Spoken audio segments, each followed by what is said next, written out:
Hello दोस्तों, हमारे YouTube channel में आपका स्वागत है। आज हम हिंदी की जो सीरीज हमारी चल रही है उसमें आज हम विशेष और विशेषण के बारे में पढ़ेंगे। तो चलिए हम शुरू करते हैं। विशेष विशेष किसे कहते हैं और विशेषण किसे कहते हैं। पहले तो हमें यही जानना पड़ेगा कि विशेष और विशेषण है क्या। उसके बाद हम एग्जाम्पल देखेंगे और उसमें एग्जाम्पल में देखेंगे कि कौन विशेष है कौन विशेषण है। तो जिसकी विशेषता बताई जाए, जिसकी क्या की जाए, विशेषता बताई जाए, वह विशेष होता है। विशेष संज्ञा या सर्वनाम होता है। कहने का मतलब ये है कि जिसकी विशेषता बताई जाए वह विशेष होगा। विशेष या तो संज्ञा होगा या सर्वनाम होगा। जब तक संज्ञा के साथ विशेषण नहीं लगेगा, जब तक संज्ञा के साथ विशेषण नहीं लगेगा तब तक वह संज्ञा रहेगी। क्या रहेगी? संज्ञा रहेगी। जब तक संज्ञा के साथ विशेषण नहीं लगे तब तक वह संज्ञा रहेगी। और विशेषण लगने के बाद वही संज्ञा विशेष हो जाती है। क्या हो जाती है? विशेष। कहने का मतलब ये है कि संज्ञा और विशेष में अंतर केवल यही है कि यदि कोई संज्ञा है और उसके साथ जब तक विशेषण नहीं लगा है तब तक वह संज्ञा जो है संज्ञा रहेगी। और जैसे ही उसके साथ विशेषण लग गया तैसे ही वह संज्ञा जो है विशेष हो जाएगी। दूसरा है कि विशेषण किसे कहते हैं। विशेषण या विशेषक। विशेषण या विशेषक जिससे या जिस शब्द के द्वारा या जो शब्द विशेषता बतलाता है। क्या करता है? जिससे या जिस शब्द के द्वारा या जो शब्द विशेषता बतलाता है वह विशेषण कहलाता है। क्या कहलाता है? विशेषण। जिस विकारी शब्द से संज्ञा की व्याप्ति मर्यादित होती है उसे विशेषण कहते हैं। यह जो परिभाषा है यह एक स्टैंडर्ड परिभाषा है। और यह स्टैंडर्ड परिभाषा जो है यह जो अभी आर ओ का एग्ज़ाम हुआ था उसमें यह परिभाषा देकर पूछा गया था क्वेश्चन। इसी परिभाषा को डायरेक्टली दे दिया गया था और पूछा गया था कि उपरोक्त में विशेष है या विशेषण है या प्राविशेषण या इनमें से कोई नहीं है। ऐसे करके क्वेश्चन आया था। यदि आप प्रीवियस पेपर देखेंगे तो उसमें आपको यह स्टैंडर्ड परिभाषा मिल जाएगी। अब हम एग्जाम्पल में देखते हैं। जैसे एक वाक्य है कि आलोक व्यक्ति है। आलोक क्या है? व्यक्ति है। अब इसमें हम एक शब्द जोड़ देते हैं, आलोक बातूनी व्यक्ति है। आलोक क्या है? बातूनी व्यक्ति है। तो अब देखिए यहाँ जो है ये आलोक जो है, यहाँ आलोक है कर्ता। क्या है? कर्ता। और यह नाउन भी है। कर्ता के साथ क्या है? यह नाउन भी है। दूसरी बात, जो व्यक्ति है यह क्या है? यह भी नाउन है। यह भी क्या है? नाउन है। अब यह जो दूसरा वाक्य है इसमें जो आलोक है यह क्या है? यह हो गया कर्ता है। यह क्या है? कर्ता है और नाउन है। फिर उसके बाद व्यक्ति क्या है? व्यक्ति भी यहाँ नाउन है। और इस नाउन की विशेषता बता रहा है बातूनी। ये व्यक्ति कैसा है? बातूनी। तो ये बातूनी क्या हो गया? ये हो गया विशेषण। ये क्या हो गया? ये हो गया विशेषण। तो आप देख रहे हैं मतलब किसी संज्ञा की जब कोई शब्द विशेषता बतलाए तो वह संज्ञा क्या है? विशेष होगी और वह शब्द क्या है? विशेषण होगा। फिर आगे कि आलोक बहुत बातूनी व्यक्ति। अब देखिए यहाँ ये हो गया नाउन, यहाँ ये हो गया नाउन, ये हो गया एडजेक्टिव विशेषण। ये क्या हो गया? ये एडजेक्टिव हो गया, विशेषण हो गया। आलोक, यहाँ आलोक क्या है? आलोक के पास तो कोई विशेषण है नहीं, तो ये आलोक क्या हो गया? ये यहाँ नाउन होगा।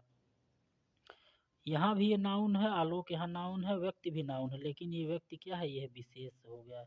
ये क्या हो गया? ये नाउन जो हो गया विशेष हो गया, क्योंकि यहाँ जो है विशेषता बताई जा रही है। तो ये वाला नाउन क्या हो गया? ये वाला नाउन विशेष हो गया, जबकि ये वाला नाउन आलोक जो है यहाँ विशेषण नहीं लगा तो ये केवल नाउन रहेगा। और ये बातूनी मतलब बहुत बातूनी। तो ये बहुत क्या है? ये बहुत जो है यह है पराविशेषण, क्योंकि यह विशेषता किसकी बता रहा है? यह विशेषता बता रहा है विशेषण की। यह विशेषता विशेषण की बता रहा है। तो ये क्या हो गया? ये हो गया पराविशेषण।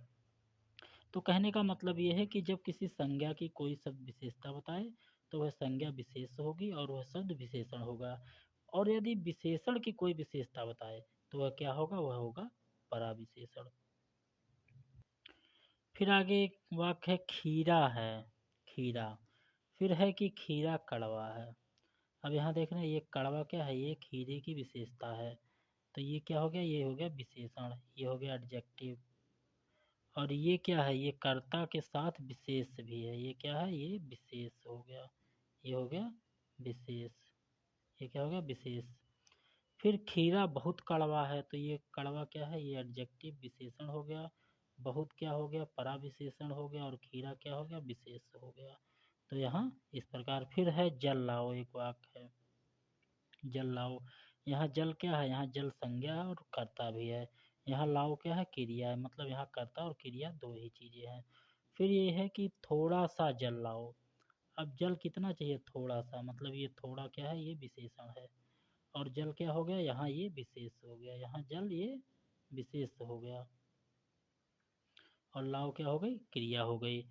फिर है कि कपड़ा ले जाना है, कपड़ा ले जाना है। फिर है कि 1 मीटर कपड़ा ले जाना है, कितना ले जाना है, 1 मीटर कपड़ा ले जाना है। तो कपड़ा यहाँ क्या हो गया, यहाँ कपड़ा हो गया विशेष। और 1 मीटर क्या हो गया, विशेषता बता रहा है, तो ये हो गया विशेषण। और ले जाना है, ये क्या हो गई, ये हो गई क्रिया। तो इस प्रकार जब किसी संज्ञा के पहले या बाद में, जब किसी संज्ञा या सर्वनाम के पहले या बाद में कोई विशेषण विशेषता बतलाता है, तो वह क्या होगा, वह होगा विशेष और विशेषण। उसमें एक विशेष हो जाएगा जिसकी विशेषता बतलाई जाएगी, और जो विशेषता बतलाएगा वह हो जाएगा विशेषण। फिर पूछा जाता है कि पराविशेषण किसे कहते हैं। पराविशेषण, जो शब्द विशेषण की विशेषता बताए, जो शब्द विशेषण की विशेषता बताए उसे हम क्या कहते हैं, पराविशेषण कहते हैं। जैसे कामता प्रसाद गुरु ने पराविशेषण को अंतर विशेषण कहा। यह क्वेश्चन डायरेक्टली एग्जाम में पूछा गया है कि अंतर विशेषण को अंतर विशेषण किसने कहा है। तो किसने कहा है, कामता प्रसाद गुरु ने। कामता प्रसाद गुरु को हिंदी का पाणिनि कहा जाता है। अब चूंकि यहाँ से क्वेश्चन आ चुका है, तो एग्जाम में और भी यहाँ से क्वेश्चन पूछे जा सकते हैं। तो कामता प्रसाद गुरु को हिंदी का पाणिनि कहा जाता है, जबकि पंडित किशोरी दास वाजपेयी को अभ्रंश हिंदी का पाणिनि कहा जाता है। अभ्रंश हिंदी का पाणिनि किसे कहा जाता है, पंडित किशोरी दास वाजपेयी को, जबकि कामता प्रसाद गुरु को हिंदी का पाणिनि कहा जाता है। हमने आपको पराविशेषण बताया है कि ऊपर वीडियो में ऊपर बताया है कि कैसे पराविशेषण कहाँ किस प्रकार यूज होता है। अब हमारे सामने है 2 एग्जाम्पल। जैसे देखिए, एक है राम। राम का दिमाग बहुत तेज है। अब यहाँ देखिए, एक है तेज है, दिमाग बहुत तेज है। अब यहाँ देखिए, एक है तेज है, तेज, ये तेज क्या है, ये तेज है विशेषण। राम का दिमाग बहुत तेज है, ये तेज क्या हो गया, ये हो गया विशेषण। हम इसको एडजेक्टिव कहते हैं विशेषण को अंग्रेजी में। और इस विशेषण के पहले एक शब्द आया है बहुत, तो ये बहुत क्या हो गया, ये हो गया पराविशेषण। ये क्या हो गया, पराविशेषण हो गया। और राम का दिमाग, दिमाग की विशेषता बताई जा रही है, तो दिमाग क्या हो गया, ये हो गया विशेष। ये दिमाग क्या हो गया, ये हो गया विशेष। तो आप देख रहे हैं कि कैसे विशेषण, विशेष और पराविशेषण का यूज किसी वाक्य में होता है। अब देखिए, ये जो विशेष है, ये दिमाग क्या है, ये नाउन भी है, क्योंकि नाउन और प्रोनाउन की ही तो विशेषता बताई जाएगी। तो ये क्या है, यहाँ ये नाउन है। फिर दूसरा है कि खीरा बहुत कड़वा है, तो ये खीरा क्या है, ये खीरा हो गया यहाँ विशेष। ये क्या हो गया, विशेष हो गया, ये हो गया विशेष। यहाँ कड़वा क्या हो गया, यहाँ कड़वा हो गया एडजेक्टिव, यहाँ कड़वा हो गया एडजेक्टिव। और यहाँ बहुत क्या हो गया, यहाँ बहुत हो गया पराविशेषण, क्या हो गया, पराविशेषण। तो इस प्रकार विशेष, विशेषण, पराविशेषण आपको हमने बताया। अब आगे चलिए इस वीडियो में देखते हैं और क्या है। फिर क्वेश्चन पूछे जाते हैं कि विशेषण की विशेषताएं। देखिए, ये वीडियो जो है, ये वीडियो पूरी स्पेशली आर ओ के लिए बनाई गई है। और आपको पता है कि आर ओ में जो है लगभग 10 क्वेश्चन हिंदी में, 10 क्वेश्चन विशेषण से पूछे जाते हैं। कुल मिला के 6 टॉपिक हैं, और जिसमें से पर टॉपिक से 10-10 क्वेश्चन पूछे जाने हैं, और कुल मिला के 60 प्रश्न आने हैं। तो विशेष और विशेषण से ही 10 प्रश्न आने हैं। अब यदि आपको 10 के 10 प्रश्नों को हल करना है, तो आपको कुछ मेहनत तो करनी ही पड़ेगी, प्लस कॉन्सेप्ट और के साथ बहुत सारे सवाल को भी हल करना पड़ेगा जो प्रीवियस ईयर में आए हैं। तो हमने इस वीडियो में जो है, तो आपको कॉन्सेप्ट के साथ जो है वो बहुत सारे सवालों को भी हल करना पड़ेगा, तभी इसमें आप 10 के 10 नंबर पाओगे, अन्यथा नहीं पाओगे। तो विशेषण और विशेष से बहुत सारे क्वेश्चन इसकी विशेषताओं से भी पूछे जाते हैं। अभी पुलिस के एग्ज़ाम में भी एक क्वेश्चन आया था विशेष और विशेषण, बहुत अच्छा क्वेश्चन था, अभी हम आपको आगे कराएँगे। और उसके बाद यूपी पीसीएस के थ्रू स्टाफ नर्स की जो वैकेंसी आती है उसमें भी हिंदी में विशेष और विशेषण से 2-3 क्वेश्चन पूछे गए थे जो बहुत अच्छे थे। और जो आरओ के प्रीवियस ईयर क्वेश्चन पूछे गए हैं उनको भी हमने इनमें इस वीडियो में शामिल किया। ये वीडियो पूरी थ्योरी है। इसके बाद एक वीडियो आएगी जिसमें हम आपको पूरे विशेष और विशेषण के जितने क्वेश्चन आए हुए हैं प्रीवियस ईयर में, उनको सभी को हम हल कराएँगे। तो ये है कि संज्ञा या सर्वनाम की विशेषता बताता है। जो विशेषण है वो संज्ञा या सर्वनाम की विशेषता बताता है। जैसे राम एक अच्छा लड़का है, इस किताब को पढ़ो। तो आप देख रहे हैं यहाँ जो है राम, यहाँ जो है लड़का, राम एक अच्छा लड़का है। तो लड़का और यहाँ इस किताब, जो किताब है इसकी विशेषता बताई जा रही है इस शब्द के द्वारा। तो ये दोनों क्या है, ये संज्ञा और यहाँ जो है एक सर्वनाम। तो सर्वनाम या संज्ञा के द्वारा विशेषता बताई जा रही है। फिर विशेषण विशेष के पहले भी आ सकता है और उसके बाद भी आ सकता है। विशेषण जो है किसी विशेष या जो संज्ञा होता है उसके पहले भी प्रयोग किया जा सकता है, उसके बाद भी प्रयोग किया जा सकता है। जैसे यहाँ देखिए सुलेखा अच्छी लड़की है, यहाँ जो लड़की है उसकी विशेषता बताई जा रहा है कि वो अच्छी है। तो विशेषण जो है उस विशेष, मतलब ये लड़की क्या है, ये हो गई विशेष हो गई। तो इस विशेष के पहले जो है, इस विशेष के पहले जो है ये एडजेक्टिव प्रयोग किया गया है। और जबकि यही दूसरा जो वाक्य दिया है कि खीरा कड़वा है, तो ये खीरा क्या है, ये विशेष हो गया और कड़वा क्या हो गया, विशेषण। तो आप देख रहे हैं कि विशेष के बाद यहाँ विशेषण आया है, जबकि यहाँ जो है विशेष के पहले विशेषण प्रयोग किया गया है। तो यही कहा जा रहा है कि विशेषण विशेष के पहले भी आ सकता है और उसके बाद भी आ सकता है। फिर दूसरा है कि विशेषण एक विकारी शब्द है। विशेषण एक विकारी शब्द है जिसका मतलब होता है कि इसके लिंग वचन और कारक में विकार या बदलाव हो सकता है। हमने आपको पढ़ाया था कि शब्दों के भेद में, कि शब्दों के विकार के आधार पर दो भेद होते हैं, एक होता है विकारी, एक होता है अविकारी। विकारी में हमने आपको चार बताए थे कि संज्ञा, सर्वनाम, क्रिया और विशेषण, ये जो चार हैं उनके लिंग वचन और कारक में परिवर्तन हो जाने से ये परिवर्तित हो जाते हैं। उसी में विशेषण भी आता है। तो देखिए जैसे राम अच्छा लड़का, यहाँ राम क्या है, यहाँ राम जो है वो है पुल्लिंग। तो अच्छा क्या आ गया, ये अच्छा भी विशेषण जो है पुल्लिंग आ गया।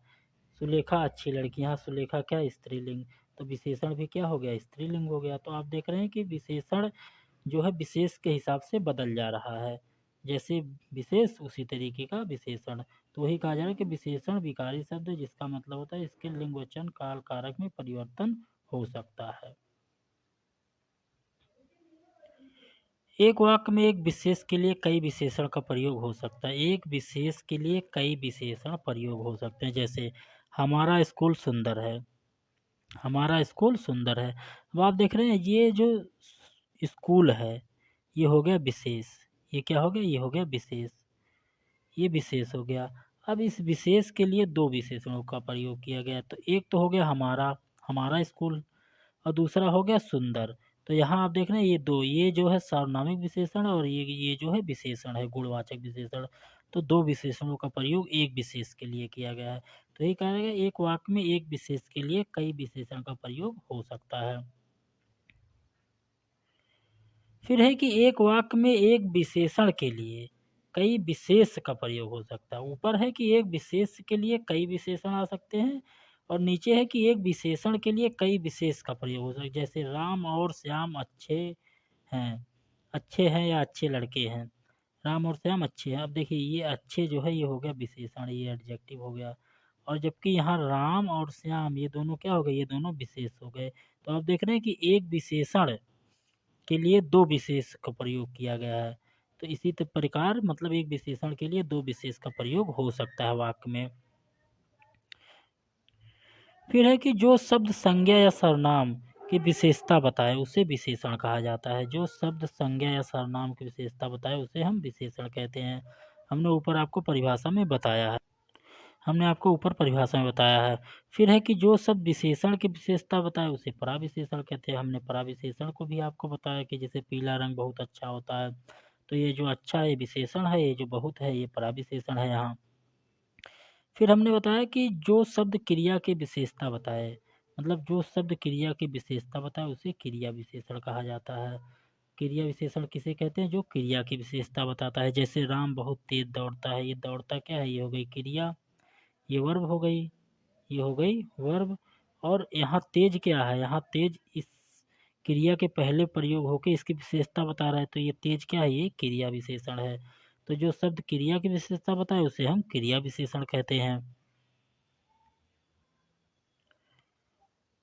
फिर आता है कि कुछ ऐसे शब्द हैं जिनमें विशेष और विशेषण दोनों के गुण पाए जाते हैं।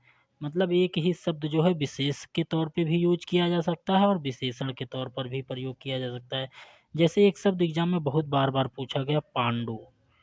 आप प्रीवियस ईयर क्वेश्चन पेपर हल करेंगे तो उसमें आपको ये क्वेश्चन मिलेगा कि निम्नलिखित में से कौन सा शब्द है जो विशेष और विशेषण दोनों का गुण रखता है? तो वो शब्द है पांडु। अब पांडु का मतलब क्या होता है? पांडु का एक मतलब होता है हरे, हल्के रंग का या पीला। तो जो पीला है एडजेक्टिव है क्योंकि गुण बता रहा है, लाल, पीला, नीला, काला। दूसरा है पांडु का एक मतलब होता है ऋषि व्यास का पुत्र या एक प्रकार का रोग। तो जो रोग है ये नाउन हो गया।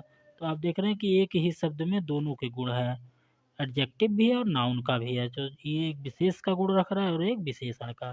तो ये एक ही कुछ शब्द ऐसे होते हैं जिनमें विशेष और विशेषण के गुण पाए जाते हैं, या एक ही शब्द में विशेष और विशेषण दोनों के गुण पाए जा सकते हैं।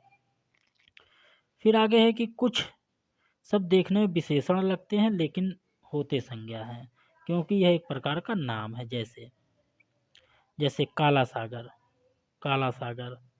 जैसे सॉरी जैसे पीला सागर, जैसे काला नमक, जैसे काला सागर, blue mountain, blue whale, white पर्वत। उसके बाद है black hill, blue hill, green hill, black forest. ये सभी क्या है? ये सभी नाम हैं। इनमें कुछ पर्वतों के नाम है, जैसे काला नमक, ये हम खाते हैं, तो ये क्या है? ये एक प्रकार का नाम है। काला सागर एक प्रकार का सागर, पीला सागर चाइना के बगल है पीला सागर, ब्लू माउंटेन हमारे भारत में ही पाया जाता है, ब्लू व्हेल एक प्रकार का मछली है, वाइट पर्वत एक प्रकार का उत्तरी अमेरिका में एक प्रकार का पर्वत है। फिर ब्लैक हिल है, फिर black hill, blue hill, green हिल, ये भी पहाड़ियाँ हैं। फिर ब्लैक फॉरेस्ट ये जर्मनी का एक पर्वत है। तो ये कुल मिला के ये सब नाम हैं। तो ये नाम है, ये विशेषण नहीं है। आपको लग रहा होगा कि पीला, काला, काला, blue, blue, white, black, blue, green, ये सब ब्लैक, ये सब जो है विशेषण है। ये विशेषण नहीं है, ये शब्द ये इनके साथ प्रयोग हुए, लेकिन ये एक प्रकार के सभी नाम हैं जो इस धरती पे इनका अस्तित्व है। तो ये सभी क्या है? ये सभी नाउन है। ये सभी क्वेश्चन पूछे गए हैं। आप प्रीवियस ईयर क्वेश्चन पेपर उठा के देखेंगे तो ये पूछे गए हैं, ये सभी क्वेश्चन हैं। फिर दूसरा है कि विशेषण परिमाण बोधक और परिमाण बोधक। विशेषण परिणाम बोधक, परिणाम रिजल्ट बोधक और परिमाण बोधक दोनों होते हैं। कहने का मतलब ये है कि जो विशेषण है वो रिजल्ट को भी दर्शाते हैं और क्वांटिटी को भी दर्शाते हैं। जैसे राम पास हो गया, तो ये क्या बता रहा है? ये रिजल्ट ही बता रहा है कि राम पास हो गया। फिर क्वांटिटी ये मात्रा भी बताते हैं। तो ये परिमाण जो है ये तो एक प्रकार है विशेषण का। ये क्वेश्चन डायरेक्टली जो है नर्स का, जो उत्तर प्रदेश में नर्स का एग्ज़ाम हुआ था, इसमें ये क्वेश्चन पूछा गया था और बहुत सारे लोगों ने इस क्वेश्चन को गलत किया था, क्योंकि ये पहली बार क्वेश्चन आया था और लोग समझ नहीं पाए कि ये तो लोगों को कन्फर्म था कि परिमाण बोधक होता है, लेकिन लोगों को ये कन्फर्म नहीं था कि ये परिणाम बोधक भी होता है या नहीं।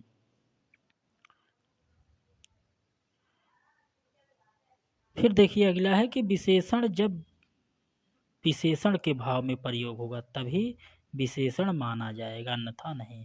कहने का मतलब ये है कि जब विशेषण विशेषण के भाव में प्रयोग होगा तभी विशेषण होगा, अन्यथा वह विशेषण नहीं होगा। वह चाहे विशेषण क्यों ना हो, लेकिन यदि वह विशेषण के भाव में प्रयोग नहीं किया गया है तो वह विशेषण नहीं होगा, क्योंकि जो शब्द होते हैं उनके भाव के आधार पे भी उनके गुणों को रखा जाता है। आप हमारी वीडियो शब्द उनके भेद पढ़ेंगे तो उनमें हमने आपको शब्दों के भाव के आधार पर भी भेदों को बताया है। तो जो शब्द है उनका भाव के आधार पर भी प्रयोग किया जाता है, तो कोई शब्द यदि उसका भाव जो है अलग भाव में प्रयोग किया जाए तो वो विशेषण नहीं रहेगा। विशेषण तभी होगा जब उसका विशेषण के भाव में प्रयोग किया जाए। तो ये क्वेश्चन जो है यूपीपी एग्जाम में पूछा गया था कि निम्न में से किस वाक्य में अच्छा शब्द का प्रयोग विशेषण के रूप में हुआ है। तो कुल मिला के ये 4 जो है विकल्प दिए गए थे। और देखिए पहला विकल्प क्या है, अच्छा है वह अभी आ जाए, पहला है। फिर दूसरा है वाक्य है कि तुमने अच्छा किया कि आ गए। फिर तीसरा वाक्य है कि यह स्थान बहुत अच्छा है। फिर चौथा है कि अच्छा तुम घर जाओ। अब देखिए यहाँ जो शब्द है अच्छा है वह अभी आ जाए, पहली बात तो ये शब्द जो है यह विशेषण के तौर पर प्रयोग नहीं किया, क्योंकि यह अच्छा शब्द किसी की विशेषता नहीं बताया जा रहा। ये समान वार्तालाप में यूज हुआ है कि अच्छा है वह अभी आ जाए। फिर दूसरा कि तुमने अच्छा किया कि आ गए। अब देखिए ये शब्द जो अच्छा है ये भी यहाँ सवासी के रूप में प्रयोग किया जा रहा है, क्योंकि उसने जैसे कोई कह रहा है कि बहुत अच्छा किया कि तुम आ गए, तो इस सवासी के तौर पे ये यूज किया जा रहा है। तीसरा वाक्य इसमें है कि यह स्थान बहुत अच्छा है। इसमें जो यह शब्द अच्छा है यह स्थान की विशेषता बता रहा है कि यह स्थान बहुत अच्छा है।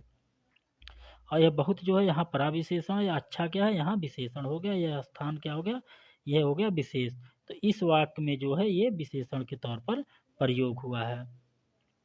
फिर है कि अच्छा तुम घर जाओ, अच्छा तुम घर जाओ, यह समान वार्तालाप में यूज हुआ। तो आप देख रहे हैं कि ऐसे भी क्वेश्चन पूछे जाते हैं, जबकि जो अच्छा शब्द है विशेषण होता है, अच्छे शब्द विशेषण के तौर पर प्रयोग होता है, लेकिन देखिए भाव के आधार पर ही कोई शब्द विशेषण होगा या नहीं होगा यह भी डिसाइड होता है। ये क्वेश्चन बहुत ही इंपॉर्टेंट है, आगामी किसी भी परीक्षा में ये क्वेश्चन पूछा जा सकता है। जब तक संज्ञा के साथ विशेषण नहीं लगेगा, जब तक संज्ञा के साथ विशेषण नहीं लगेगा तब तक वह संज्ञा रहेगी। विशेषण लगने के बाद वही संज्ञा क्या हो जाएगी, विशेष हो जाएगी। कहने का मतलब ये है कि जब किसी संज्ञा के साथ विशेषण लग जाएगा तो वह संज्ञा विशेष हो जाएगी, अन्यथा वह संज्ञा रहेगी। अब आता है विशेषण के प्रकार। विशेषण के जो प्रकार हैं उनको हम 3 आधारों पे बांट सकते हैं। पहला है प्रयोग के आधार पर, प्रयोग के आधार पर विशेषण। फिर दूसरा है अवस्था या तुलना के आधार पर विशेषण। फिर तीसरा है स्थान के आधार पर विशेषण। तो विशेषण को बांटने का 3 आधार था, हमने आपको बताया कि पहला जो है हमने आपको बताया कि पहला है कि प्रयोग के आधार पर विशेषण, दूसरा अवस्था या तुलना के आधार पर विशेषण, और तीसरा है स्थान के आधार पर विशेषण। तो अब देख लेते हैं एक एक करके कि किस विशेषण में कितने प्रकार को रखा गया है। प्रयोग के आधार पर इसमें विशेषण को 4 प्रकार माना गया है। अब कौन कौन से 4 प्रकार हैं, जैसे गुणवाचक विशेषण, संख्यावाचक विशेषण, परिमाणवाचक विशेषण और संकेतवाचक या सार्वनामिक विशेषण। अब देखिए किसी किसी पुस्तक में जो है विशेषणों के 5 प्रकार लिखे गए हैं। अब चूंकि यूपी पीसीएस जो प्रीवियस ईयर जो क्वेश्चन यूपी पीसीएस में आए हैं उसमें विशेषण के 4 ही प्रकार यूपी पीसीएस ने माना है। तो हम चूंकि ये वीडियो जो आरओ और पीसीएस के परिप्रेक्ष्य में बना रहे हैं तो इसमें भी हम 4 ही प्रकार विशेषण के मानेंगे। जो 5वां प्रकार होता है ये एक होता है कि व्यक्तिवाचक विशेषण। व्यक्तिवाचक विशेषण जो होता है उसको यूपी पीसीएस मानता है कि ये व्यक्तिवाचक विशेषण है, ये गुणवाचक विशेषण के ही अंतर्गत रखा जाता है। तो इस प्रकार जो है विशेषण के यूपी पीसीएस 4 प्रकार मानता है। बहुत सारी बुकों में आप 5 प्रकार पढ़ोगे। तो हम यदि एग्जाम में आए विशेषण के कितने प्रकार हैं तो प्रयोग के आधार पे तो हम 4 लगाएंगे यूपी पीसीएस में आरओ में। और यदि जनरली किसी एग्जाम में पूछा जाता है तो फिर 5 भी लगा सकते हैं आप। लेकिन यदि आप आरओ में पूछा जाए तो आप 4 ही लगाइएगा, अन्यथा आपका गलत हो जाएगा। जैसे नीचे लिखा गया है कि कुछ किताबों में व्यक्तिवाचक विशेषण को भी विशेषण का एक प्रकार माना गया है, लेकिन कुछ राइटर गुणवाचक विशेषण में इसकी गणना करते हैं। यूपीपीसीएस जो है विशेषणों के 4 प्रकार मानता है, अतः हमें प्रयोग के आधार पर 4 प्रकार के विशेषणों को पढ़ना है। दूसरा, अवस्था या तुलना के आधार पर विशेषण, तो इनकी संख्या 3 है। मूलावस्था, उत्तरावस्था और उत्तमावस्था, ये सभी प्रकार के विशेषण पूछे जाते हैं एग्जाम में। प्रीवियस ईयर में आप देखोगे तो अलग अलग प्रकार के विशेषणों की चर्चा की गई है और पूछे भी गए हैं एग्जाम में प्रश्न। फिर आता है स्थान के आधार पर, तो इनकी संख्या 2 है। उद्देश्य विशेषण और विधेय विशेषण, उद्देश्य विशेषण को हम विशेष विशेषण भी कहते हैं, उद्देश्य विशेषण को हम विशेष विशेषण भी कहते हैं। तो कुल मिला के यदि आपको प्रयोग के आधार पर पूछा जाए तो विशेषणों की संख्या 4 है, आप बताइएगा। अवस्था या तुलना के आधार पर पूछा जाए तो विशेषणों की संख्या 3 है, बताइएगा। स्थान के आधार पर पूछा जाए तो विशेषणों की संख्या 2 है। अब जिस आधार पर विशेषण पूछे जाएं उतने ही आधार पर आपको बताना है कि विशेषणों के कितने प्रकार हैं। तो चलिए हम प्रयोग के आधार पर विशेषणों की चर्चा करते हैं। तो पहला है प्रयोग के आधार पर विशेषण। अब प्रयोग के आधार पर विशेषण जो है वो पहला है गुणवाचक विशेषण। हमने आपको बताया था कि पहला जो है गुणवाचक है। अब गुणवाचक, गुण का मतलब क्या होता है? गुण और वाचक ये 2 शब्दों से मिला है गुणवाचक। विशेषण का मतलब होता है विशेषता बताने वाला, जो विशेषता बताए विशेषण। तो गुण और वाचक का मतलब क्या होता है? गुण का मतलब होता है कि किसी चीज़ के गुण को बताया जाए, गुण, दोष, रंग, रूप, आकार, दशा आदि को बताया जाए। और वाचक का मतलब होता है बताने वाला। तो कहने का मतलब ये है कि जब किसी के गुण, दोष, रंग, रूप, आकार, दशा, अवस्था, भाव, समय, स्थान, दिशा आदि की चर्चा की जाए या बताया जाए तो वहाँ गुणवाचक विशेषण होगा। गुणवाचक विशेषण जो है वो 7 प्रकार से प्रयोग में किए जाते हैं। पहला था भाव के प्रयोग में, दूसरा है रंग, तीसरा है दशा, चौथा आकार, पांचवा है समय, उसके बाद छठा है स्थान और सातवां है काल। तो गुणवाचक विशेषण जो इन्हें 7 तरीके से प्रयोग किए जाते हैं, इसलिए इनको 7 प्रकारों में प्रयोग के आधार पे बांटा जाता है कि ये जो है ये इन्हीं 7 प्रकारों के प्रयोग में लाए जाते हैं। जो गुणवाचक विशेषण है इनकी पहचान ये है कि आप विशेष के पहले कैसा, कैसे, कैसी शब्द का प्रयोग कीजिए तो आपको गुणवाचक विशेषण प्राप्त हो जाएगा। यदि आपको उत्तर मिलेगा तो वो गुणवाचक विशेषण होगा। चलिए देख लेते हैं। आपके सामने ये एग्जाम्पल है, जैसे यहाँ दिया है कि ईमानदार व्यक्ति, बेईमान आदमी, सुंदर दृश्य, काला कागज, मोटी पुस्तक, गर्म पानी, दोपहर का समय, ऊंची दीवार, लंबा आदमी, उत्तर पूर्वी दिशा। अब आप देख रहे हैं कि एक एक करके, जैसे आप देखिए यहाँ जो है व्यक्ति है, अगर इस व्यक्ति के पहले हम कैसा व्यक्ति, तो ईमानदार, तो ये उत्तर आपको मिला ना ईमानदार, तो इसका मतलब यहाँ क्या है? गुणवाचक विशेषण।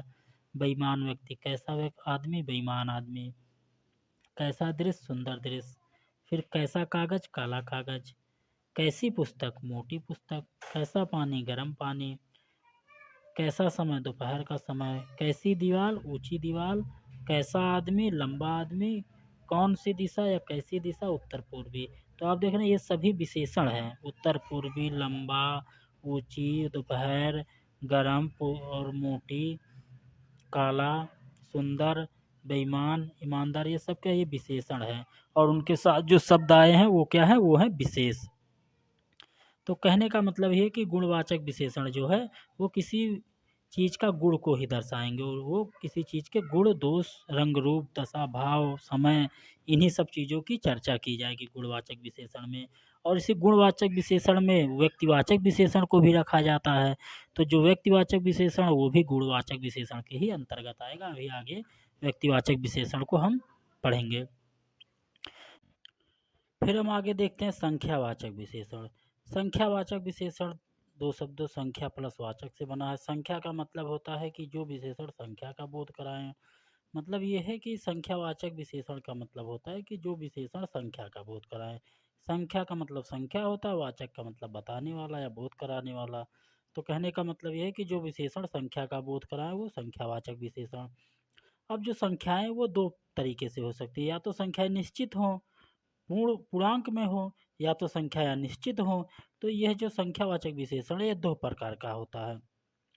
इन्हीं निश्चित और अनिश्चित के आधार पर संख्यावाचक विशेषण जो है 2 प्रकार के होते हैं। जैसे देखिए 5 आदमी, यहाँ लिखा है 5 आदमी। अब 5 आदमी ये हमें कन्फर्म है कि 5 आदमी है, तो ये निश्चित संख्या का बोध करा रहा है, तो ये निश्चित संख्यावाचक विशेषण हो गया। फिर यही है कि कुछ आदमी, ये जो है अनिश्चित संख्या का बोध करा रहा है, तो यह अनिश्चित संख्यावाचक विशेषण हो गया। तो कुल मिला के संख्यावाचक विशेषण जो है 2 है। इन्हें निश्चित और अनिश्चित के आधार पे संख्यावाचक विशेषण को 2 प्रकारों में बांटा गया है। तो देख लेते हैं, पहला है निश्चित संख्यावाचक विशेषण। पहला है निश्चित संख्यावाचक या गणनावाचक। संख्यावाचक या गणनावाचक, संख्या जो है उसकी हम गणनाएं कर सकते हैं, इसलिए इन्हें गणनावाचक विशेषण भी कहते हैं। जब विशेषण से विशेष की निश्चित संख्या का बोध हो तो उसे निश्चित संख्यावाचक विशेषण कहते हैं। इनको भी 6 भागों में बांटा गया है। कहने का मतलब ये है कि जो निश्चित संख्यावाचक विशेषण है उनको 6 भागों में बांटा गया है। कितने? 6 भागों में बांटा गया है। अब देख लीजिए कौन कौन से हैं। पहला है कि गणनावाचक या संख्यावाचक। गणनावाचक या संख्यावाचक कहने का मतलब ये है कि जिनकी हम गणना कर सके, जिनकी हम गिनती कर सके, वो कौन है? वो गणनावाचक या संख्यावाचक विशेषण है। जिस विशेषण से गणना या गिनती का बोध हो, जिनका प्रयोग बहुवचन में होता है, इनका प्रयोग क्या होता है? इनका प्रयोग बहुवचन में भी होता है। इनको भी 2 भागों में बांटा गया है। इनको भी 2 भागों में। पहला है कि पूर्ण गणनावाचक, कहने का मतलब जिनकी गणनाएं हम पूर्ण या पूर्णांक में करते हैं। जब संख्याएं गिनती की हों, जैसे 1 2 3 4 5 6 7 8 9 ऐसे करते चले जाइए, तो क्या है? ये पूर्ण गणनावाचक, मतलब ये जो है पूर्णांक में है, पूर्ण संख्या के रूप में है। फिर दूसरा है कि अपूर्ण गणनावाचक। अपूर्ण गणनावाचक, जब संख्याएं पूर्ण ना हो, जब संख्याएं पूर्ण ना हो, जब संख्याएं भिन्न में हो, तो उन्हें हम क्या कहते हैं? अपूर्ण गणनावाचक विशेषण कहते हैं। जैसे सवा, डेढ़, सवा दो, ढाई, पाव भर, दना मोल, दाने भर का मोल, तो ये सब क्या है? ये अपूर्ण गणनावाचक विशेषण है। कहने का मतलब ये है कि ये जो है ये पूर्ण संख्या नहीं, ये संख्याएं भिन्न में आएंगी, या इनका जब हम आप गणना करोगे तो ये दशमलव में लगेंगे। ये दशमलव में, जैसे सवा मतलब 1.25, 1.25 को हम क्या कहते हैं? सवा। पौने मतलब 0.75, तो ये सब क्या है? ढाई मतलब 2.5। तो ये सभी क्या है? ये आप देखें ये पूर्ण गणना में नहीं आ रही, ये जो भिन्न में आ रही है, तो इन्हें सब हम अपूर्ण गणनावाचक विशेषण में इनकी गिनती करते हैं। तो गणनावाचक विशेषण 2 हो गया, एक पूर्ण गणनावाचक, एक अपूर्ण गणनावाचक। फिर है आवृत्तिवाचक विशेषण। आवृत्ति का मतलब होता है गुणा, आवृत्ति का मतलब होता है गुणा। तो जब किसी विशेषण से मतलब गुणा का भाव उत्पन्न हो, मतलब वो आवृत्तीय हो, जैसे एक दो है, तो अब इसका मतलब दो, ये जो है आवृत्तिवाचक, मतलब जब किसी एक ही चीज़ की कई बार दोहराई जाए, जब एक ही चीज़ कई बार दोहराई जाए तो वो क्या हो जाती है? उसकी आवृत्ति हो जाती है, तो वो आवृत्तिवाचक विशेषण में आ जाता है। जैसे दुगुना, 3 गुना, चौगुना, दूध से दुगुना, पानी, इकहरा बदन, ये सब क्या है? ये सब जो है आवृत्तिवाचक विशेषण के एग्जाम्पल हैं। फिर आगे है क्रमवाचक विशेषण। क्रमवाचक विशेषण का मतलब होता है कि जिस विशेषण से हमें क्रम का पता चले कि कोई चीज़ कितना आगे है, कोई चीज़ उसके कितना पीछे है, मतलब क्रम का पता चले। जैसे पहला, दूसरा, तीसरा, चौथा, पांचवा, छठा, सातवां, अगला, पिछला, प्रथम, द्वितीय, तृतीय, फर्स्ट, सेकंड, थर्ड, ये सब क्या है? ये क्रम है कि पहला ये हो गया, फिर दूसरा, फिर तीसरा, ये स्टेप बाय स्टेप चल रहा है, तो ये क्या है? ये क्रमवाचक विशेषण हो गए। फिर आता है कि समूह या समुदायवाचक विशेषण। जब कोई चीज़ से दो जब कोई चीज़ 2 से ज़्यादा हो लेकिन वही एक ही चीज़ हो, जैसे कहने का मतलब हो कि जैसे कोई चीज़ 2 से ज़्यादा हो, जैसे एक ये हो गई तो एक ये हो गई, एक ये हो गई, मतलब ये तीनों एक ही चीज़ हो।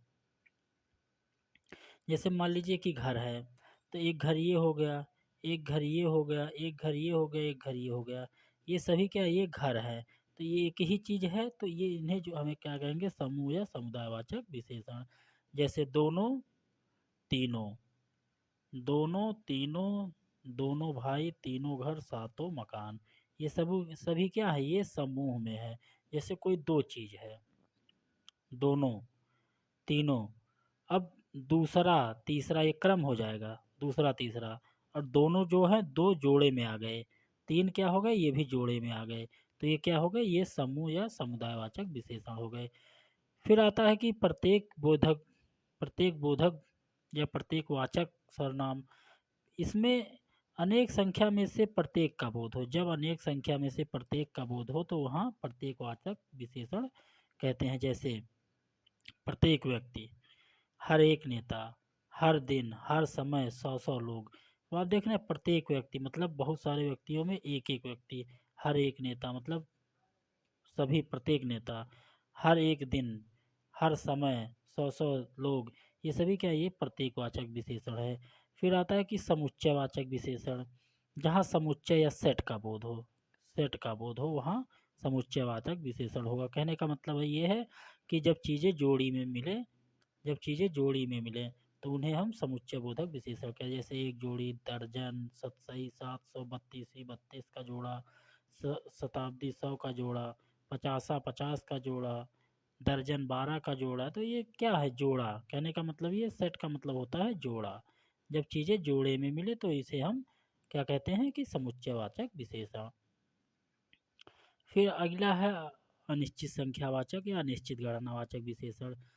अब हमने निश्चित संख्यावाचक विशेषण को पढ़ लिया, उनके 6 उपभेद होते हैं।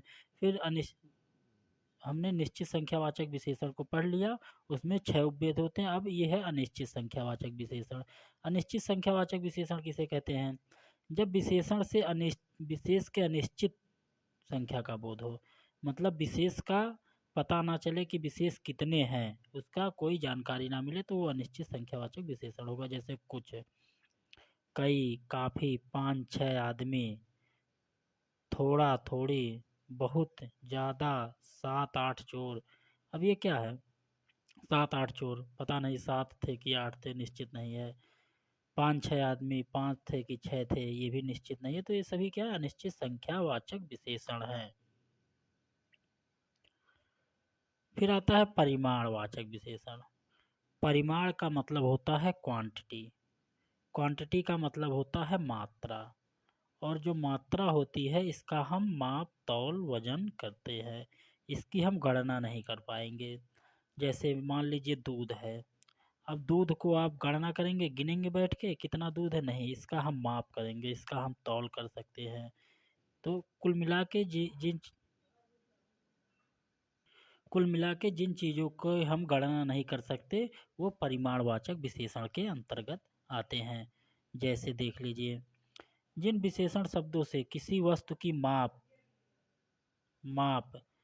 तौल, वजन का पता चले, जिस विशेषण शब्दों से किसी वस्तु की माप, तौल, वजन, मात्रा का पता चले, इस विशेषण का प्रयोग बहुवचन में नहीं होता क्योंकि ये मूल रूप से बहुवचन में ही होते हैं। इस विशेषण को भी दो भागों में बांटा गया है, निश्चित परिमाणवाचक और अनिश्चित।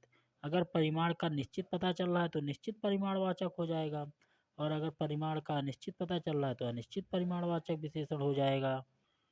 कहने का मतलब है कि जब जिस विशेषण से माप, तौल, वजन, मात्रा का पता चले तो वो परिमाणवाचक होगा। दूसरी बात यह है कि जब ये जो परिमाणवाचक विशेषण है, आप इनका बहुवचन जो है, मतलब इनका बहुवचन नहीं बना पाएंगे, क्योंकि जैसे दूध है तो अब इसका दूधो नहीं कर पाएंगे, क्योंकि जो दूध है ये क्या है, ये मात्रा है, और ये मात्रा जो है आप बहुत करेंगे निश्चित ले सकते हैं। और जब निश्चित लेंगे, जब मात्रा निश्चित रहेगी तो उनके साथ हम मात्रक का प्रयोग करेंगे। जब मात्रा निश्चित रहेगी तो उसके साथ मात्रक या यूनिट का प्रयोग करेंगे, और जब मात्रा निश्चित रहेगी तो उसके साथ किसी प्रकार का यूनिट प्रयोग नहीं किया जाएगा। अब जैसे देखिए, निश्चित परिमाणवाचक में है, क्या है, निश्चित परिमाणवाचक, जब परिमाण निश्चित हो, मतलब क्वांटिटी क्या हो, पता चले। जैसे 7 किलोमीटर, अब हमें पता चल रहा है कि हमें 7 किलोमीटर जाना, 8 किलो गेहूँ, मतलब 8 ही किलो गेहूँ लेना, निश्चित पता चल रहा है। अब ये गेहूँ क्या है, आप गेहूँ को गिनोगे बैठ के कई गेहूँ लिए, नहीं, ये इसका हम माप तौल करते हैं। उसी प्रकार किलोमीटर है, उसका भी हम माप तौल। जैसे 2 लीटर पानी, तो ये पानी क्या है, ये 2 लीटर है, तो ये 2 लीटर जो है ये निश्चित परिमाणवाचक है, मतलब पानी जो है ये निश्चित परिमाणवाचक विशेषण के अंतर्गत आ रहा है। फिर 24 कैरेट सोना है, डलिया भर अमरूद है, लोटा भर दूध है, 4 गज मलमल है, 9 गज जमीन है, आधा लीटर दूध है, ये सभी क्या है, निश्चित परिमाणवाचक विशेषण है। क्योंकि ये सभी जो है हम इनको जो है गिन नहीं रहे हैं, हम इनका वजन कर रहे हैं, माप कर रहे हैं। जैसे डलिया भर, अब ये डाली भर अमरूद है, ये डाली है एक प्रकार की, इसमें बहुत सारे अमरूद हो सकते हैं ऐसे ऐसे छोटे छोटे। तो अब ये क्या कर रहे हैं, हम एक निश्चित परिमाणवाचक या निश्चित मात्रा में ले रहे हैं, तो ये निश्चित परिमाणवाचक विशेषण के अंतर्गत आएंगे।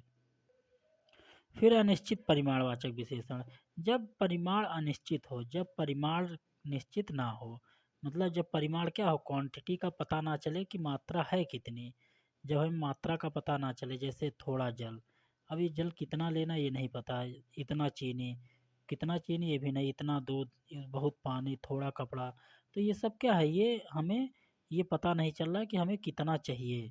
अब थोड़ा कपड़ा का मतलब कपड़ा इतना चाहिए कि कपड़ा इतना बड़ा चाहिए कि इतना बड़ा टुकड़ा चाहिए कि हमें इतना बड़ा टुकड़ा चाहिए, हमें ये पता नहीं चल रहा कि कपड़े की कितनी मात्रा हमें चाहिए। तो ये क्या है, ये सभी जो है परिमाण या अनिश्चित परिमाणवाचक विशेषण के अंतर्गत आते हैं। फिर है गणनावाचक विशेषण और परिमाणवाचक विशेषण में अंतर। गणनावाचक विशेषण, इसमें हम विशेष को गिन सकते हैं और इनका बहुवचन में भी प्रयोग किया जाता है। ठीक, परिमाणवाचक विशेषण में क्या, हम विशेष को गिन नहीं सकते और इनका केवल माप, तौल, वजन और मात्रा का ही हम पता लगा सकते हैं और इनका बहुवचन नहीं बनता। जो परिमाणवाचक विशेषण है इनका हम बहुवचन नहीं बना सकते, क्योंकि आप जैसे ही परिमाणवाचक विशेषण का बहुवचन बनाएंगे वो तुरंत ही गणनावाचक विशेषण हो जाएगा। आगे देखिए कैसे, जैसे ये देखिए यहाँ एक क्वेश्चन लिखा हुआ है कि बहुत पानी है, बहुत पानी है, बहुत बालक है। अब यहाँ देखिए पानी क्या है, हम पानी गिन नहीं सकते, पानी को हम गिन नहीं सकते। फिर यहाँ बालक क्या है, बालक को हम गिन सकते हैं, चाहे जितने बालक हो, 1 लाख, 2 लाख, 10 लाख, हम बालक की गिनती कर सकते हैं।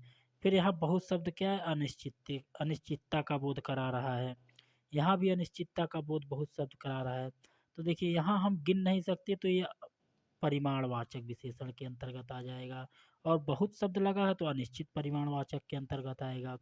फिर यहाँ हम बालक को गिन सकते हैं तो ये गणनावाचक में आ जाएगा। यहाँ बहुत लगा हुआ अनिश्चित तक बोध करा रहा है तो अनिश्चित गणनावाचक में आ जाएगा। तो इसी प्रकार का डिफरेंस जो है गणनावाचक और परिमाणवाचक विशेषण में होता है। फिर विशेषण का अगला जो प्रकार है वो है संकेतवाचक या सार्वनामिक विशेषण। कहने का मतलब है कि विशेषण जो है वो सर्वनाम के तौर पर भी, जो सर्वनाम है वो भी विशेषण का प्रयोग, सर्वनाम जो है वो भी विशेषण के रूप में प्रयोग किए जाते हैं। तो बहुत सारे सर्वनाम होते हैं, सर्वनामों के कई प्रकार हैं, तो उसी प्रकार जो सार्वनामिक विशेषण है उनके भी कई प्रकार होते हैं।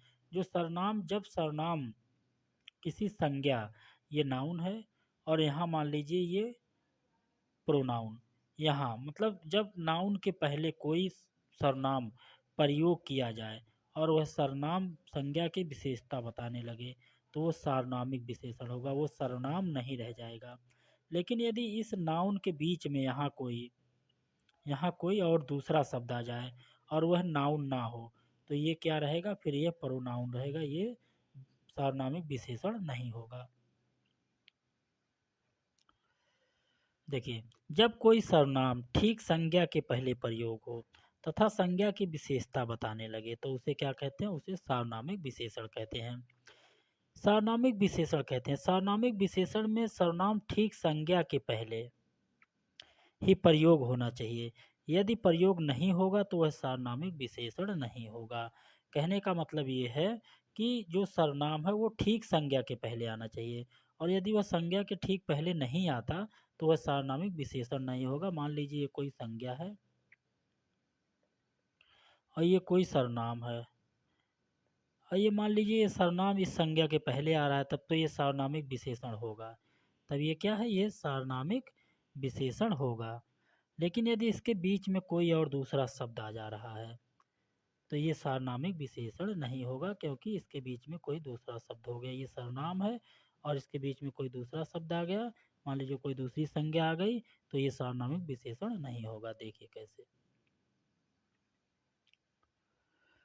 यह मेरी पुस्तक है।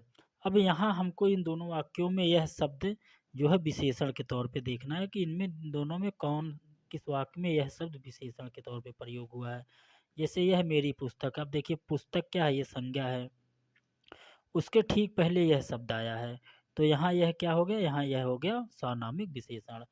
अब यह मेरी पुस्तक है, अब देखिए पुस्तक के पहले यह शब्द नहीं आया, यह शब्द के बीच और पुस्तक पुस्तक और यह शब्द के बीच में मेरी आ गया, तो यह शब्द यहाँ क्या हो गया, यहाँ सार्वनामिक विशेषण नहीं है, यहाँ ये सर्वनाम है, यहाँ ये सर्वनाम है। फिर उसी तरह वह अच्छा लड़का है, अब यह देखिए वह शब्द जो यहाँ है, वह अच्छा लड़का और वह के बीच में अच्छा आ गया, तो यहाँ वह शब्द सार्वनामिक विशेषण नहीं है। वह लड़का अच्छा है, अब लड़का के पहले सर्वनाम का प्रयोग हुआ और ये लड़का जो है ये संज्ञा है, तो यहाँ ये क्या है, ये सार्वनामिक विशेषण है। फिर उसी तरह यह घर मेरा है, घर के पहले यह शब्द प्रयोग हुआ जो सर्वनाम है, तो यहाँ यह सार्वनामिक विशेषण है। यह मेरा घर है, तो यहाँ यह शब्द जो है घर के पहले प्रयोग नहीं हुआ है, तो यहाँ यह सार्वनामिक विशेषण नहीं है। कुल मिला के अगर संज्ञा के पहले सर्वनाम प्रयोग होगा तभी वह सार्वनामिक विशेषण होगा, अन्यथा नहीं होगा। सर्वनाम के अलग अलग भेद होने के कारण सार्वनामिक विशेषणों के निम्न भेद होते हैं। हमने आपको बताया था कि सर्वनाम जो है कई प्रकार के होते हैं, तो उसी तरीके से सार्वनामिक विशेषण भी कई प्रकार के होते हैं। जैसे एक सर्वनाम का प्रकार होता है निश्चयवाचक सर्वनाम, तो उसी प्रकार निश्चयवाचक सार्वनामिक विशेषण। फिर एक सर्वनाम का प्रकार होता है निश्चयवाचक सार्वनामिक विशेषण, तो उसी प्रकार जो है अनिश्चयवाचक सार्वनामिक विशेषण हो गया। और एक एक प्रकार होता है कि सर्वनाम का कि प्रश्नवाचक सर्वनाम, तो उसी प्रकार प्रश्नवाचक सार्वनामिक विशेषण हो गया। फिर आता है कि संबंधवाचक सर्वनाम, तो उसी प्रकार संबंधवाचक सार्वनामिक विशेषण हो गया। तो जो सार्वनामिक विशेषण है वो 4 प्रकार के होते हैं। हम एक एक करके इनको भी देख लेते हैं। निश्चयवाचक सार्वनामिक विशेषण, निश्चयवाचक सार्वनामिक विशेषण जब वाचक सर्वनाम संज्ञा की विशेषता बताते हैं। इनमें 4 शब्दों को रखा गया है, यह वह इस उस। जब ये शब्द जो हैं किसी संज्ञा के पहले प्रयोग हो और उस संज्ञा की विशेषता बताने लगे, जैसे इस किताब को पढ़ो, वह लड़का कहाँ गया, उसे घर में कौन रहता है, उस घर में कौन रहता है, यह कौन है। अब देखिए ये शब्द जो है ये ठीक संज्ञा किताब, लड़का, घर और कौन के पहले प्रयोग हुए हैं, तो ये सभी क्या है, ये सभी हैं सार्वनामिक विशेषण।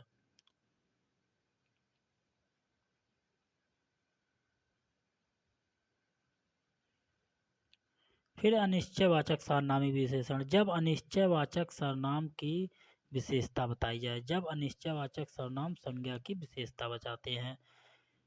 इनमें 2 वाक्यों को रखा गया, 2 शब्दों को रखा गया, कोई कुछ। जैसे मुझे कहानी की कोई किताब पढ़नी है, अब ये देखिए किताब के पहले कोई शब्द आया, तो ये क्या है, यहाँ अनिश्चयवाचक सार्वनामिक विशेषण। कुछ लोग जाने वाले हैं, लोग जो है यहाँ नाउन हो गया और इस नाउन के पहले कुछ शब्द आया, तो यहाँ क्या हो गया, अनिश्चयवाचक। ये चूंकि ये अनिश्चितता बता रहा है, कोई और कुछ पता तो चल नहीं रहा है कि कौन है या कि कितना है, तो ये क्या है, अनिश्चयवाचक सार्वनामिक विशेषण है। फिर आता है संबंधवाचक सार्वनामिक विशेषण, जब संबंधवाचक सर्वनाम संज्ञा की विशेषता बताए, जब संबंधवाचक सर्वनाम संज्ञा की विशेषता बताए, कहने का मतलब ये है कि जब संबंधवाचक सर्वनाम किसी संज्ञा के पहले प्रयोग किए जाए तो वहाँ संबंधवाचक सार्वनामिक विशेषण होता है। अब संबंधवाचक सर्वनाम होते कितने देख लीजिए, इनकी जो संख्या है ये है, मेरा मेरी मेरे, उसका उसके उसके, हमारा हमारी हमारे, उनका उनके उनके, तुम्हारा तुम्हारे तुम्हारे, अपना अपनी अपने, अपने अपने पर। यही जो है ये संबंधवाचक सर्वनाम है। अब इनका जब प्रयोग किसी संज्ञा के पहले होगा तो वो संबंधवाचक सर्वनाम हो जाएंगे, जैसे उनकी साड़ी, मेरा घर, हमारा स्कूल, अपना देश। आप देख रहे हैं ये सभी जो हैं, ये जो सभी है ये सभी क्या है, ये सभी जो है ये संबंधवाचक सर्वनाम है और इनका प्रयोग संज्ञा के पहले हुआ। संज्ञा कौन है, ये साड़ी, घर, स्कूल और देश, ये सभी क्या है, ये सभी हो गई संज्ञा। तो इनके पहले प्रयोग हुआ है ये संबंधवाचक जो ये सर्वनाम है, तो ये सभी क्या हो गए, संबंधवाचक सार्वनामिक विशेषण हो गए। फिर आता है प्रश्नवाचक सार्वनामिक विशेषण।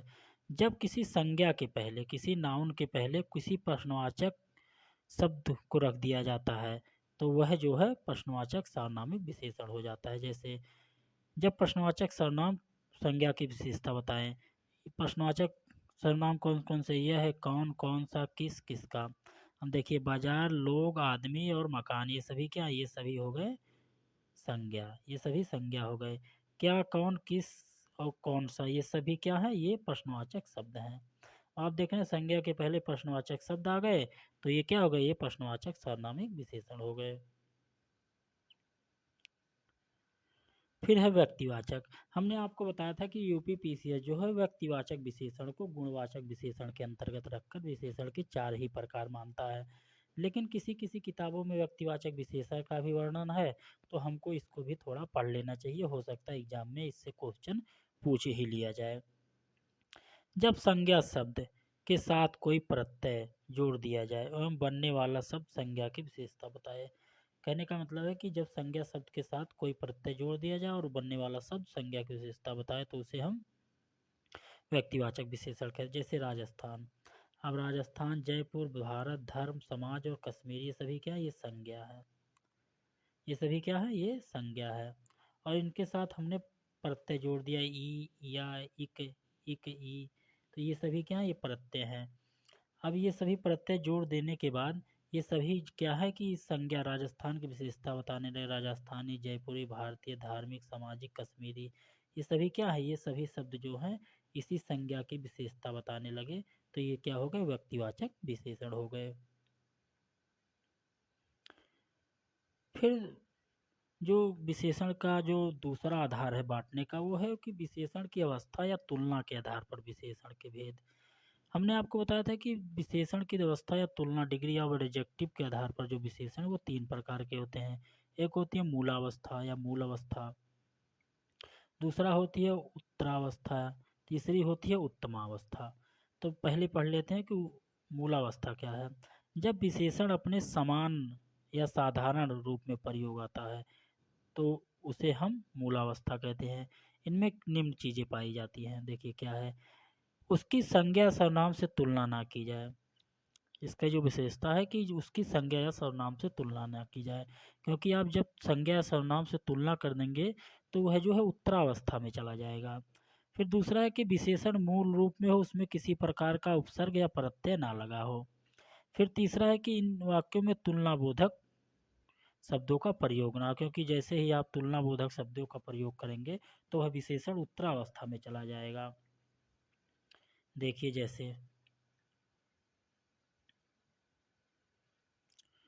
राम होशियार है। अब देखिए यहाँ तो ना तो कोई प्रत्यय लगा है, ना तो कोई उपसर्ग लगा है, ना तो किसी से तुलना हो रही है। तो यहाँ क्या है, यहाँ जो है राम होशियार है, यहाँ जो ये है ये क्या है, मूलावस्था में। यह जो विशेषण है मूलावस्था। मोहन बलवान है तो ये बलवान शब्द क्या है, मूलावस्था में है। फिर राम छोटी है। अब देखिए हम बता दे रहे हैं, आकाश में काले बादल छाए हैं, काले। फिर रहीम बुद्धिमान बालक है, बुद्धिमान। ये आम रसीले हैं। फिर दुर्जन व्यक्ति, ये दुर्जन क्या है, ये दुर्जन व्यक्ति लोगों को हानि पहुंचाते हैं। मोचिता संस्कारी है, कौमुदी अनुशासित है, उसने फटे वस्त्र, वस्त्र कैसे हैं, फटे हैं, तो वस्त्र की विशेषता बता रहा है, फटे हैं। मेरा सारा परिश्रम व्यर्थ हो गया, मेरा सारा परिश्रम, मेरा क्या है, मेरा मेरा सारा परिश्रम व्यर्थ हो गया। सरदार वल्लभ भाई पटेल को लौह पुरुष कहा जाता है, तो इनकी ये विशेषता बताई जा रही है कि लौह पुरुष कहा जाता है। अब ये शब्द जो हैं जितने भी ये हमने मार्क किए हैं ये सभी क्या है, ये सभी जो है ये मूल अवस्था में प्रयोग किए गए विशेषण की मूल अवस्था में। इनकी ना तो किसी से तुलना की जा रही है इन वाक्यों में, ना तो ये इनमें जो है किसी प्रकार का उपसर्ग और प्रत्यय लगा है। तो ये सभी क्या है, ये विशेषण की मूल अवस्था में है। फिर दूसरा है विशेषण की उत्तरावस्था। जब विशेषण के द्वारा किन्हीं दो वस्तुओं या व्यक्तियों की तुलना की जाए जब विशेषण के द्वारा किन्हीं दो व्यक्तियों या वस्तुओं की तुलना की जाए तो उन्हें उत्तरावस्था कहते हैं। इनमें निम्न चीज़ें आती हैं, इन्हें याद रखने की ज़रूरत है। इनमें तुलना बोधक शब्द आएँगे, जब तुलना की जाएगी तो तुलना बोधक शब्दों का प्रयोग किया जाएगा। से, में, से कम, से अधिक, से बढ़कर, की उपेक्षा के अलावा। दूसरा है कि इनमें अपादान कारक का प्रयोग किया जाएगा, क्योंकि जब तुलना की जाएगी तो अपादान कारक का प्रयोग किया ही जाएगा। देखिए कैसे। कमला मीरा की अपेक्षा धीरे बोलती है। अब देखिए कमला और मीरा में तुलना की जा रही है, तो यहाँ जो है, यहाँ विशेषण कौन सा है? यहाँ विशेषण की उत्तरावस्था का प्रयोग किया गया है। इन दोनों में मोहन अधिक चतुर है। अब यहाँ जो चतुर विशेषण है, ये क्या है? ये जो है उत्तरावस्था में प्रयोग किया गया है। पांडवों में भीम अधिक बलवान है। बलवान क्या है? ये विशेषण की उत्तरावस्था में, क्योंकि पांडवों में भीम की तुलना जो है वो पूरे पांडवों से की जा रही है। मुझसे छोटा भाई महेश इस पुस्तक को पढ़ेगा। अब देखिए महेश की तुलना उससे छोटे भाई से की जा रही है, तो विशेषण की उत्तरावस्था। फिर उसी प्रकार मीठा पानी खारे पानी से अधिक उष्ण होता है। फिर मौसम मैसूर से गोरखपुर अधिक दूर है। फिर सीरस का फूल ढाक के फूल से अधिक कोमल होता है। तो ये सभी क्या है? ये तुलना किए जा रहे हैं। तो ये सभी जो है विशेषण की उत्तरावस्था में प्रयोग किए गए हैं। फिर आता है विशेषण, फिर उसी प्रकार है कि ये देखिए सरिता कविता से अच्छा गाना गाती है। फिर राधा सीता से मोटी है। शैतानी में हर्षित तनव से बढ़कर है। मुझे हिंदी की अपेक्षा संस्कृत पढ़ना ज़्यादा अच्छा लगता है। संस्कृत की तुलना में हिंदी कम कठिन है। इस आपके अलावा कोई और नहीं जा सकता। ये सभी क्या है? ये सभी एक दूसरे से तुलना की जा रही हैं, तो विशेषण की उत्तरावस्था में प्रयोग किए गए हैं। फिर है विशेषण की मूलावस्था। फिर विशेषण की उत्तमावस्था आती है। तीसरा प्रकार है विशेषण की उत्तमावस्था। जब विशेषण के द्वारा दो या दो से अधिक वस्तुओं या व्यक्तियों में किसी एक की सबसे अधिक अच्छाई या हीनता दिखाई जाए तो उसे इस विशेषण को हम उत्तमावस्था कहते हैं। कहने का मतलब ये है कि जब विशेषण में सुपरलेटिव का प्रयोग किया जाता है कि किसी को सुपर बताया जाए या सुपरियॉरिटी बताई जाए, सुपरियॉरिटी को दर्शाया जाए, तो हम उस वहाँ जो है उत्तमावस्था विशेषण का प्रयोग करते हैं। ऐसे विशेषण की पहचान ये है कि उस विशेषण में किसी एक चीज़ को सबसे ज़्यादा प्राथमिकता दी जाएगी। जैसे देखिए, और इसमें अधिकरण कारक का प्रयोग किया जाएगा। हमारे विद्यालय में हर सबसे अच्छा है। सबसे अच्छा, सबसे अच्छा मतलब एकदम उससे अच्छा कोई नहीं है। फिर और उसी कक्षा में सबसे तेज है। तो यहाँ क्या है? यहाँ जो है विशेषण की उत्तमावस्था का प्रयोग किया गया है। फिर उसी प्रकार है प्रकृति ईश्वर की सुंदरतम कृति है। लड़कों में सबसे शैतानी बच्चे को बुलाओ, सबसे शैतानी, उससे ज़्यादा शैतानी कोई नहीं है। महापुरुषों का हृदय सबसे कोमल होता है। रघुवंशम संस्कृत का सबसे अच्छा महाकाव्य है। दारा सिंह सबसे अधिक पहलवान थे बलवान थे। विमल सबसे अधिक मोटी है। तो यहाँ देख रहे हैं कि यहाँ जो है कि सुपिरियॉरिटी को बताया जा रहा है कि उससे ज़्यादा अच्छा कोई नहीं है। तो यहाँ विशेषण की कौन सी अवस्था का प्रयोग किया गया है? उत्तमा अवस्था का प्रयोग किया गया है। फिर तीसरा आधार विशेषण को बांटने का है कि स्थान के आधार पर। हमने आपको बताया था कि स्थान के आधार पर विशेषण जो है वो दो प्रकार के होते हैं, उद्देश्य या विशेष विशेषण, और दूसरा होता है विधेय विशेषण। देखिए हिंदी में वाक्य की संरचना निम्न प्रकार होती है। पहला आता है कर्ता, फिर आता है कर्म, फिर आती है क्रिया। जैसे राम घर जाता है। अब देखिए राम क्या हो गया? कर्ता, घर क्या हो गया? कर्म, और जाता है क्या हो गई? क्रिया। तो इस प्रकार वाक्य में जो है हिंदी में वाक्य की संरचना कर्ता कर्म और क्रिया के हिसाब से होती है। जबकि अंग्रेजी में जो है वाक्य की संरचना वो पहले कर्ता आता है, फिर क्रिया आ जाती है, फिर आखिरी में कर्म आता है। अब देखिए कर्ता, वाक्य में कर्ता को ही उद्देश्य या विशेष कहा जाता है। कर्ता या तो संज्ञा होगा या सर्वनाम। जो कर्ता होता है यही उद्देश्य या विशेष है। कर्ता को छोड़कर जितनी भी चीज़ें हैं उसे हम विधेय कहते हैं। कर्म क्रिया कर्ता का विस्तारक वाक्य में इन सभी को हम विधेय कहते हैं। मतलब ये चीज़ें जो भी और इसके साथ जुड़े ये सभी क्या हैं, ये विधेय होती हैं। कर्ता जो है वो उद्देश्य या विशेष होता है, उसके बाद जो भी चीज़ें होती हैं उन्हें हम विधेय कहते हैं। और इन्हीं के आधार पर जो है विशेषण को 2 प्रकार में बाँटा जाता है, उद्देश्य या विशेष विशेषण और दूसरा है विधेय विशेषण। जब विशेषण कर्ता के ठीक पहले प्रयोग किया जाए, मान लीजिए कर्ता है और ये कोई विशेषण प्रयोग किया गया एडजेक्टिव, तो ये जब कर्ता के पहले आएगा तो हम उसे उद्देश्य या विशेष विशेषण कहेंगे, और जब यही विशेषण कर्ता के बाद प्रयोग होगा यहाँ, तो हम उसे विधेय विशेषण कहेंगे। चलिए देख लेते हैं। विशेष या उद्देश्य विशेषण, जब कोई विशेषण कर्ता की विशेषता बताए या जब कोई विशेषण कर्ता के पहले प्रयोग किया जाए तो उसे हम विशेष या उद्देश्य विशेषण कहते हैं। दूसरा है विधेय विशेषण, जब कोई विशेषण कर्ता के बाद प्रयोग किया जाए तो उसे हम विधेय विशेषण कहते हैं। जैसे जैसे देख लीजिए, बुद्धिमान बालक धार्मिक पुस्तक पढ़ता है। अब यहाँ देखिए जो बालक है ये क्या है, ये हो गया विशेष। ये क्या हो गया, ये हो गया विशेष। अब इसके पहले शब्द आया है बुद्धिमान। अब ये कर्ता भी है, ये जो बालक है ये क्या हो गया, ये कर्ता हो गया और विशेष भी हो गया। इसके पहले एक शब्द आया है बुद्धिमान, तो ये कर्ता के पहले आया तो ये क्या हो गया, ये उद्देश्य विशेष विशेषण हो गया। फिर कर्ता के बाद आता है कि धार्मिक पुस्तक पढ़ता है, ये धार्मिक क्या है, ये पुस्तक की विशेषता बता रहा है, तो ये जो विधेय विशेषण हो जाएगा। यहाँ धार्मिक शब्द जो है विधेय विशेषण हो जाएगा। और इस पूरे वाक्य में जो है दो विशेष हैं, एक पुस्तक और एक बालक, और इस वाक्य में दो विशेषण भी, एक बुद्धिमान और एक धार्मिक। फिर है बालक, चालाक बालक भाग गया। चालाक बालक, अब ये बालक क्या है, ये हो गया कर्ता, ये कर्ता हो गया, और कर्ता के पहले जो है चालाक शब्द आया है तो ये क्या हो गया, ये उद्देश्य विशेष विशेषण हो गया। फिर है मोहन होशियार है। मोहन क्या है, मोहन कर्ता, उसके बाद विशेषण का प्रयोग हुआ है तो ये क्या होगा, विधेय विशेषण हो जाएगा। कहने का मतलब ये है कि यदि कर्ता के पहले एडजेक्टिव आया और कर्ता के बाद एडजेक्टिव आया, तो यदि पहले आएगा तो ये हो जाएगा उद्देश्य विशेषण, ये क्या हो जाएगा, उद्देश्य या विशेष विशेषण, और उसके बाद यदि आया तो ये हो जाएगा विधेय विशेषण। बस इतना ही हमको जानना है उद्देश्य और विधेय विशेषण के अंतर्गत।